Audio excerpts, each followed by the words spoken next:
Friends, ready అయిపోయింది ఊరగాయ, టమాటా ఊరగాయ. చూడండి ఎంత బాగుంది, అసలు నోరు ఊరిపోతుంది కదా.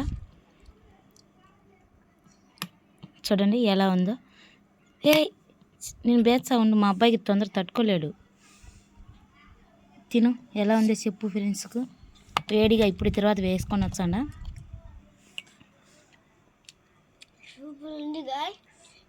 తీసుకొని తినండి. చాలా బాగుందండి, నాకు కానీ నోరు ఊరిపోతుంది. ఎలా చూడండి ఎంత బాగుందో. మనము బయట నుంచి అస్సలు తెచ్చుకోకుండా ఇంట్లోనే ఈజీగా, కానీ ఇది నెలకేనండి, ఎక్కువ ఉండదు, నిలువ ఉండదు. సంవత్సరానికి ఊరగాయ కావాలంటే అది ఏరే రకంగా పెట్టాలా. ఫుల్ వీడియో పెట్టినా ఎలా చేయాలనో అని పూర్తిగా అందరు చూసి ఎలా ఉందో కామెంట్ పెట్టండి. ఇంకొక రకము ఊరగాయ చేసేది ఉంది, వీడియో పెడతా, కంపల్సరీ పెడతాను.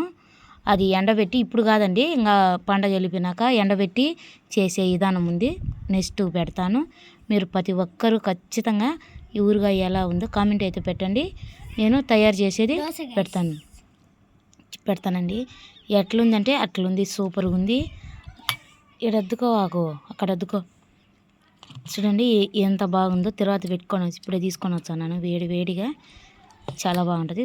ఫుల్ వీడియో పెట్టుండే, అంతా పూర్తిగా చూసి ఎలా ఉందో చెప్పండి. ఎట్టుంది నాన్న? సూపర్ ఉంది గాయ్స్. మీరు కానీ తీసుకొని ఎలా ఉందో కామెంట్ పెట్టండి. ఎలా ఉందో కామెంట్ పెట్టండి.